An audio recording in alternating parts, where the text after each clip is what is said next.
Channel. ఈరోజు సెషన్‌లో మనం ఫ్లో చార్ట్స్ గురించి తెలుసుకుందామండి. ఒక ఎగ్జాంపుల్ కూడా తెలుసుకుందామండి. లాస్ట్‌లో నేను ఎగ్జాంపుల్ కూడా చెప్తాను. అయితే ఇంకా ఎవరైనా సబ్స్క్రైబ్ చేసుకోకపోతే సబ్స్క్రైబ్ చేసుకొని పక్కనున్న బెల్ ఐకాన్‌ని క్లిక్ చేసేయండి. ఓకే, ఇంక లేట్ చేయకుండా సెషన్‌లోకి వెళ్ళిపోదాము. First floor chart. Flow chart అంటే ఏంటి అంటే ఒక గ్రాఫికల్ రిప్రజెంటేషన్ అని చెప్తాం అల్గారిథంకి. అంటే మనం ఏదన్నా ప్రాసెస్ అనేది కోడ్ అనేది రాసినప్పుడు కోడ్ మొత్తం చదివితే మనకు అర్థం అవడం వేరండి. ఇలా చూడగానే ఒక్కసారి జస్ట్ ఇలా చూడగానే మనకి సింబల్స్ మనకి ఒకసారి ఇలా చూడగానే అర్థం అవ్వేలా ఉండాలి కదండి. ఏదైనా సరే లాంగ్ టైం తీసుకునేలా కాకుండా షార్ట్ టైంలోనే మనకు అర్థమయ్యేలా ఉండడం కోసం ఈ ఫ్లో చార్ట్స్ అనేవి మనం రిప్రజెంట్ చేసుకోవచ్చు. ఇది గ్రాఫికల్ రిప్రజెంటేషన్ అంటే డయాగ్రామ్స్ ఉంటాయండి ఇందులో. డయాగ్రామ్స్ అనేవి చూసినప్పుడు మనకి ఫ్లో చార్ట్లో అసలు ఆ ప్రోగ్రామ్లో ఏం జరుగుతుంది అనేది మనకు ఒక చిన్న క్లారిటీ అనేది వస్తుందండి. ఇందులో మనకి ఏంటంటే చెప్పాను కదా, ఈచ్ స్టెప్లో ప్రాసెస్ అనేది ఒక స్టెప్ బై స్టెప్ అనేది మనం ప్రాసెస్లా డిజైన్ చేస్తాం. ఈ ఫ్లో చార్ట్ అనేది డిఫరెంట్ సింబల్స్ని యూజ్ చేసి ప్రాసెస్ అనేది ఈచ్ స్టెప్ ఒక్కొక్క స్టెప్ కింద డిజైన్ చేసుకుంటాం అనమాట, ఫ్లో చార్ట్ అనమాట.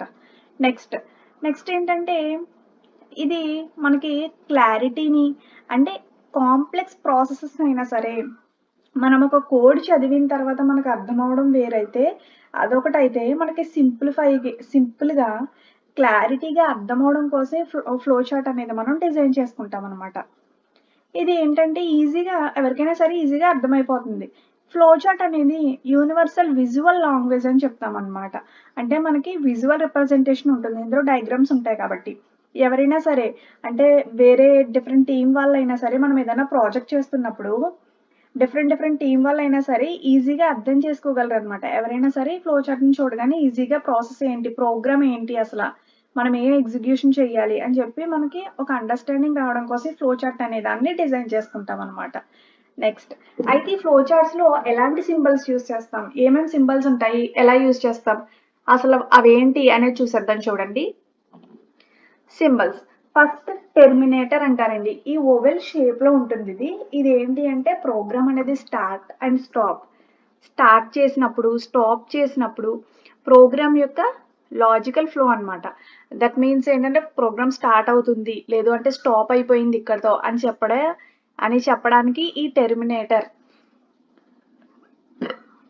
టెర్మినల్ అంటాం అనమాట. అంటే మనకి ఫ్లో చార్ట్లో ఫస్ట్ అండ్ లాస్ట్ సింబల్ వచ్చేసి ఓవెల్ షేపే ఉంటుందండి. Next input or output. మనం ఏదైనా ఇన్పుట్ ప్రోగ్రామ్ రాయాలి అంటే ఫర్ ఎగ్జాంపుల్ నాకు ఎడిషన్ ఆఫ్ 2 నెంబర్స్ కావాలండి. ఇది ఒక ప్రోగ్రామ్, నేను ఇచ్చే ఇన్పుట్ అనేది ఒక 2 నెంబర్స్ ఇస్తాను.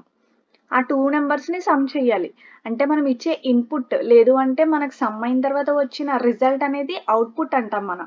అంటే ఇన్పుట్ని అవుట్పుట్ని రిప్రజెంట్ చేయడం కోసం మనం యూజ్ చేసే సింబల్ వచ్చేసి పారాగ్రామ్ అండి. ఇది ప్రోగ్రామ్ యొక్క ఇన్స్ట్రక్షన్స్ అసలు ఏంటి, ఏమేమి తీసుకుంటున్నారు, ఇన్పుట్ ఏముంటుంది లేదు అంటే మనకు అవుట్పుట్ ఏమొస్తుంది, ఇలా మనం రిప్రజెంట్ చేసుకోవడం కోసం యూజ్ చేసేదే పారాగ్రామ్ అండి. నెక్స్ట్ ప్రాసెస్ ఆర్ యాక్షన్ అంటాము. అంటే మనకి ఇప్పుడు చెప్పాను కదా, ఇన్పుట్ అనేది నేను ఒక 2 నెంబర్స్ ఇచ్చాను అనుకోండి, అది మనకి పారాగ్రామ్లోకి వస్తుంది. ఆ 2 నెంబర్స్ని ఏం చెయ్యాలి, ప్రాసెస్ చేయాలి. మనకి ఆ ప్రాసెస్ చేయడమే ఇక్కడ A+B చెయ్యాలి. ఈ ప్రాసెస్ చేసేది మనకి సింబల్ అనేది దేంతో డినోట్ చేస్తాము అంటే రెక్టాంగిల్ అండి. చూపిస్తాను ఒకసారి ఉండండి. ఇందులో మనకి అర్థమెటిక్ ప్రాసెసెస్ ఏ ప్రాసెస్ జరగాలి అన్నా మనం ఈ సింబల్ని రిప్రజెంట్ చేసి మనం చూపిస్తాం అనమాట. ఎడిషన్, సబ్ట్రాక్షన్, మల్టిప్లికేషన్, డివిజన్ ఇలా అనమాట. యాక్షన్ ఆర్ ప్రాసెస్ సింబల్ అని చెప్పంటాం అనమాట. ఇంకో చూసారు కదా, ఈ రెక్టాంగిల్ అనేది మనకి ప్రాసెస్ని డినోట్ చేస్తుంది. Next decision.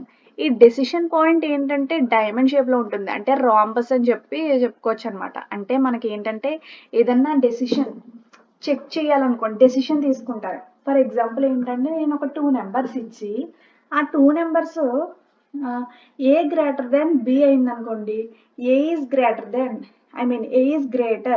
గ్రేటెస్ట్ నెంబర్ అని రావాలి. లేదు ఏ లెస్ దెన్ బి అయింది అనుకోండి, A is less number than B, ఇలా మనకి రావాలి. అంటే కండిషన్ అనేది చెక్ చేయాలి. మనకి చెక్ చేసి డెసిషన్ తీసుకున్నప్పుడు మనం యూజ్ చేసే సింబల్ వచ్చేసి రాంబస్ అండి. ఓకేనా. Okay. Next on page connector అంటాం. అంటే ఏంటంటే ఏదన్నా మనం ఫ్లో చార్ట్ అనేది డిజైన్ చేసినప్పుడు ఫ్లో చార్ట్ అనేది మనకి కష్టతరంగా ఉంది. అంటే కాంప్లెక్స్‌గా ఉంది. కష్టంగా ఉంది. మనకి ఫ్లో చార్ట్ అనేది కష్టమైపోయింది. అప్పుడు మనం కనెక్టర్స్ యూజ్ చేస్తాం. కనెక్టర్స్ అనే వాటిని యూజ్ చేస్తామనమాట. ఎందుకంటే కన్‌ఫ్యూజన్‌ని అవాయిడ్ చేయడం కోసం. ఇది ఏంటి అంటే ఈ కనెక్టర్స్ ఎందుకు అంటే ఒక పార్ట్ అంటే ఫ్లో చార్ట్‌లో ఉన్న ఒక పార్ట్ నుంచి జంప్ అయ్యి ఇంకా నెక్స్ట్ అనదర్ స్టెప్‌కి వెళ్తుందనమాట. అలా వెళ్ళడం కోసం మనం యూజ్ చేసేదే ఆన్ పేజ్ కనెక్టర్ అండి. ఇది మనకి సర్కిల్ షేప్‌లో ఉంటుంది. అంటే సేమ్ పేజ్‌లో మనం యూజ్ చేసే కనెక్టర్ ఏదైతే ఉందో దాన్ని ఆన్ పేజ్ కనెక్టర్ అంటారు. కనెక్ట్ అవ్వాలి. కానీ ఈ స్టెప్ అనేది మనకి జరగకూడదు. జంప్ చెయ్యాలి అనుకున్నప్పుడు మనం ఆన్ పేజ్ కనెక్టర్ అనే దాన్ని యూజ్ చేస్తాం. Next of page connector. ఈ ఆఫ్ పేజ్ కనెక్టర్ ఏంటి అంటే మనకి ఒక పేజ్‌లో ఉంటే మనం ఆన్ పేజ్ సర్కిల్ అనే దాన్ని యూజ్ చేస్తాం. లేదు మనకి ఫ్లో చార్ట్ అనేది పెద్దదిగా ఉందనుకోండి. చాలా పెద్దదవ్వాలి. మనకి స్ప్రెడ్ అయింది. ఎక్కువ పేజెస్ అనేవి వచ్చేసింది. అప్పుడు మనం కనెక్టర్ యూజ్ చేస్తాం. ఇది కూడా కన్‌ఫ్యూజన్‌ని రిమూవ్ చేయడం కోసం, అవాయిడ్ చేయడం కోసమే యూజ్ చేస్తాం. ఈ కనెక్టర్ కూడా మనకి. అంటే ఏంటంటే మనకి ఆఫ్ పేజ్ కనెక్టర్ ఎందుకు అంటే డిఫరెంట్ పేజెస్‌లో అంటే మోర్ పేజెస్‌లో ఎక్కువ పేజెస్‌లో మనకి ఫ్లో చార్ట్ అనేది మనం డిజైన్ చేసుకున్నప్పుడు అది ఒక పేజ్ నుంచి ఇంకొక పేజ్‌కి కనెక్ట్ అవ్వాలి అనుకున్నప్పుడు మనం ఈ ఆఫ్ పేజ్ కనెక్టర్ అనే దాన్ని యూజ్ చేస్తామనమాట. పెంటాగాన్ 5 సైడ్స్ ఉంటే పెంటాగాన్ అనేది మనం యూజ్ చేసి కనెక్ట్ చేసుకుంటామనమాట. ఈ పేజ్‌లో ఉన్న ఫ్లో చార్ట్ అనేది నెక్స్ట్ పేజ్‌లో ఉన్న ఫ్లో చార్ట్‌కి కనెక్ట్ అవ్వాలి. అంటే కంటిన్యూ అవుతుంది. మనం ఈ సింబల్ యూజ్ చేయడం వల్ల కంటిన్యూ అవుతుందనమాట. ఒక పేజ్ అయిపోయిన తర్వాత స్టాప్ అవ్వకుండా కంటిన్యూ అవ్వడం కోసం హాఫ్ పేజ్ కనెక్టర్ అనే దాన్ని యూజ్ చేస్తామనమాట. నెక్స్ట్ వచ్చేసి ఫ్లో లైన్స్. ఫ్లో లైన్స్ ఏంటంటే సీక్వెన్స్. మనకి ఫస్ట్ స్టెప్ తర్వాత సెకండ్ స్టెప్ జరగాలి. సెకండ్ తర్వాత థర్డ్ స్టెప్ జరగాలి. ఇలా సీక్వెన్స్‌లో మనకి స్టెప్ బై స్టెప్ ప్రాసెస్ అనేది జరగాలి అంటే మనం ఫ్లో లైన్ అనేది యూజ్ చేస్తాం. అంటే ఫ్లో ఎటు నుంచి ఎటు వెళ్ళాలి. ఫ్లో అనేది మనం యారో మార్క్‌తో రిప్రజెంట్ చేస్తామనమాట. దీనివల్ల ఈ స్టెప్ అయిన తర్వాత నెక్స్ట్ ఈ స్టెప్ అనేది మనం చెయ్యాలి అనేది ఫ్లో చార్ట్‌లో మనం డిజైన్ చేసుకుంటాం అనమాట. మనకు తెలియడం కోసం. ఓకేనండి. నెక్స్ట్ ఇక్కడ చూసారు కదా! ఇక్కడ ఒక ఎగ్జాంపుల్ ఇచ్చేసాను నేను చూడండి. Edition of 2 numbers. 2 నంబర్స్‌ని మనం ఎడిషన్ చేయాలి అనుకుంటున్నాం. అయితే ఫస్ట్ నేను ఓవెల్ షేప్‌లో మనం ఏం చెప్పాము స్టార్టింగ్ అయినా, స్టాప్ అయిన ఫ్లో చార్ట్ అనేది ఓవెల్ షేప్ అనేది రిప్రజెంట్ చేయాలి. ఓవెల్ షేప్ అనేది రాసుకోవాలి. డిజైన్ చేయాలి అని చెప్పాం. ఓవెల్ షేప్ అనేది తీసుకున్నాను. ఇది మనకి స్టార్ట్ అవుతుంది. స్టార్ట్ అయిన తర్వాత నెక్స్ట్ ఇన్పుట్‌కి గానీ, అవుట్‌పుట్‌కి గానీ మనం తీసుకున్న సింబల్ ఏంటి అండి పారాగ్రామ్ అనేది తీసుకుంటాం. ఇక్కడ input A and input B addition of 2 numbers. 2 numbers అనేది ఇన్పుట్ తీసుకుంటున్నాం. ఇన్పుట్ అనేది 2 నంబర్స్. ఇక్కడ నాకు పేజ్ అనేది అయిపోయింది. నెక్స్ట్ పేజ్‌లో ఉంది నా ఫ్లో చార్ట్ అనేది. సో పేజ్‌ని కనెక్ట్ చేయడానికి నేను యూజ్ చేసిన సింబల్ ఏంటంటే పెంటాగన్ అండి. ఆఫ్ పేజ్ కనెక్టర్ అని చెప్పాను కదా! పెంటాగన్ అనమాట.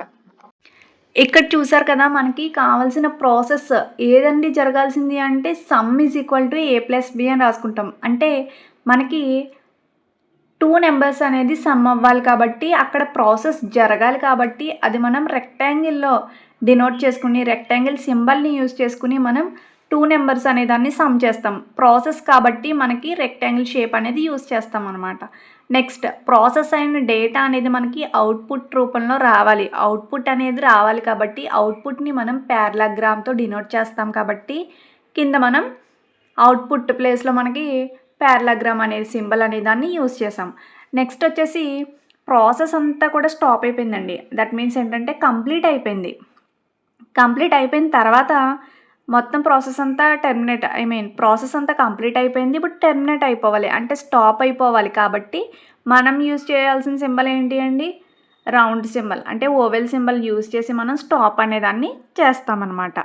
ఇలా మనం ఏ ఫ్లో చార్ట్ అనేది డిజైన్ చేసినా స్టార్ట్ అండ్ స్టాప్ మాత్రం కంపల్సరీ మెయింటైన్ చేయాలండి. కంపల్సరీ రాయాలన్నమాట మనం. ప్రోగ్రామ్ స్టార్ట్ అవ్వాలి, ఎక్కడ స్టార్ట్ అవ్వాలి అండ్ ఎక్కడ స్టాప్ అవ్వాలి అనే విషయం మనకు తెలియాలి కాబట్టి ఇదండి ఫ్లో చార్ట్ గురించి. ఈ సెషన్ మీ ఫ్రెండ్స్ ఎవరికన్నా హెల్ప్ అవుతుంది అనుకుంటే వాళ్ళకి షేర్ చేయండి, లైక్ చేయండి అండ్ సబ్స్క్రైబ్ చేయండి. Thank you for watching.